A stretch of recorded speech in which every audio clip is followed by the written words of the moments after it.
These are 5 of my interior design hot takes. Some really unpopular opinions that maybe a lot of you disagree with, but I'm just me at the end of the day, right? In fact, I think it's crucial that everyone has their own point of view, so buckle in because this is gonna be a spicy one.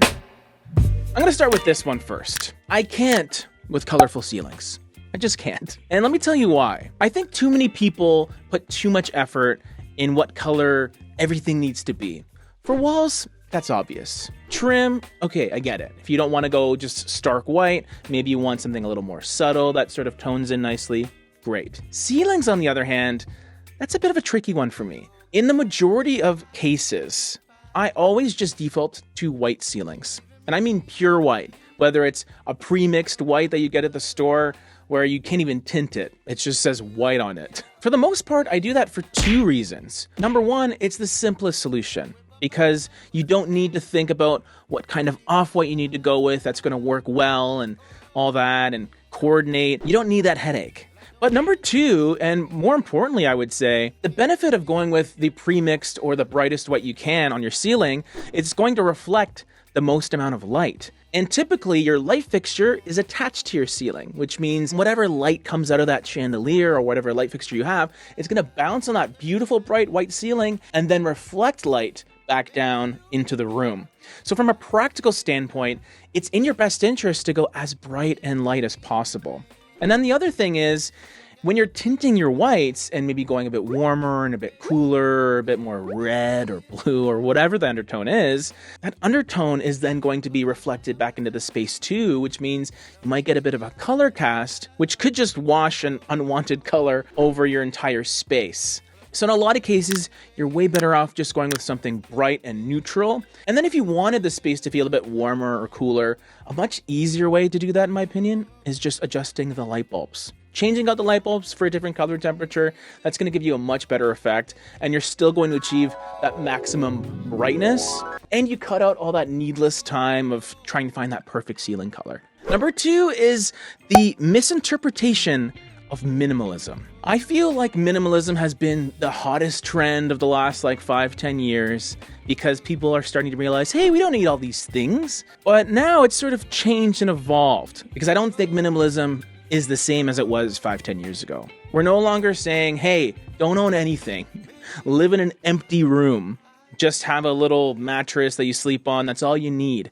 I appreciate aspects of minimalism because the way that I interpret it now is instead of having nothing, you just have the bare essentials. So essentially, it's an approach to design where you're trimming the fat, you're trimming the unnecessary stuff that you don't want to consume. It is just a stripped down approach to design. And I think that it's nice to incorporate minimalist aspects in other forms of design. So you have a bit of an overlap. And that could just mean decluttering, getting rid of stuff that isn't really adding anything of value. A lot of these prominent minimalist YouTubers now are buying things and they have things now. And it's like, what do you actually believe, sir? Wait, you have a couch and a love seat? Doesn't seem very minimalist to me.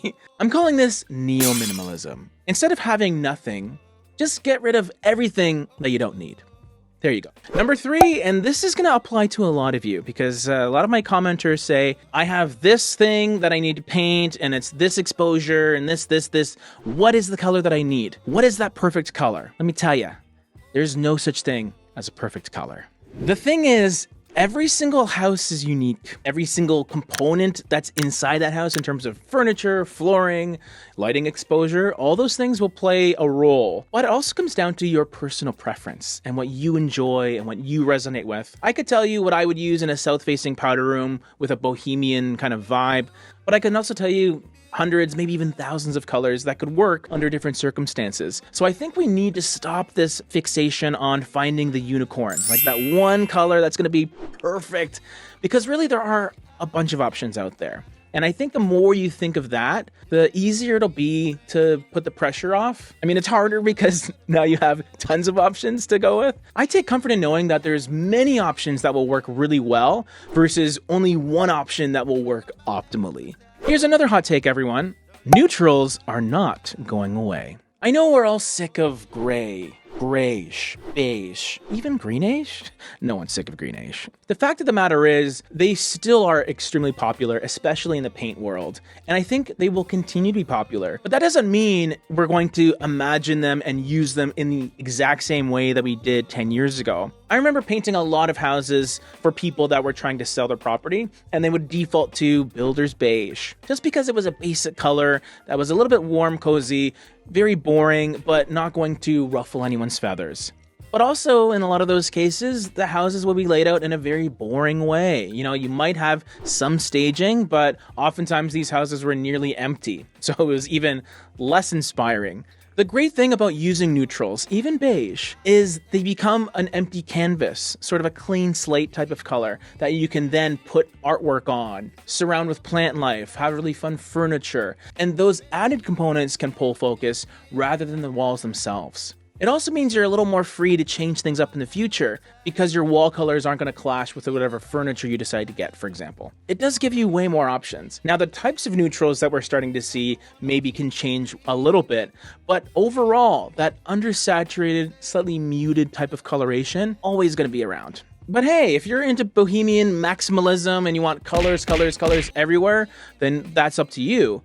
But even in those cases, I'm sure there's a bit of beige or gray hiding somewhere. Maybe not as a main color, but they're there somewhere, trust me. I don't think white kitchens are as timeless as we all say they are. Now, I know some of you might be screaming at the screen right now, but hear me out. I think there is a difference between white kitchens versus white kitchen cabinets. Because white is clean and it's neutral, technically. It doesn't really have any strong undertones pulling in any direction. However, I cannot tell you how many kitchens I have walked into and saw the white cabinets with the white countertop and the white backsplash, and maybe not the white handles, but everything else pretty much is just white. And yes, we have seen some deviations of materials. You know, marble was really big, and then quartz came in, and then you had this look where the countertop material becomes the backsplash for a seamless look, waterfall island, all that good stuff. But it just seems like everyone's using the same contractor and the same supplier. It's just a carbon copy of the same kitchen that I keep seeing, where it's just white on white on white. And I don't think that aspect is very timeless at all, because if you're getting sick of it, if you've seen the same thing over and over and over, that's not timeless to me. That's just, oh, that's the thing that people do now. This is what a nice kitchen looks like. Let's do that. I feel like there's less people pushing the boundaries and experimenting a bit more, which is fine as well, because if you do want something that is more clean and seamless, maybe that's going to last you longer than going with coral or pink or whatever. But I also think it is really important to explore what makes you happy and maybe things that aren't popular and overdone, but they resonate with your personality a little bit more. So maybe you'll find some inspiration right over here.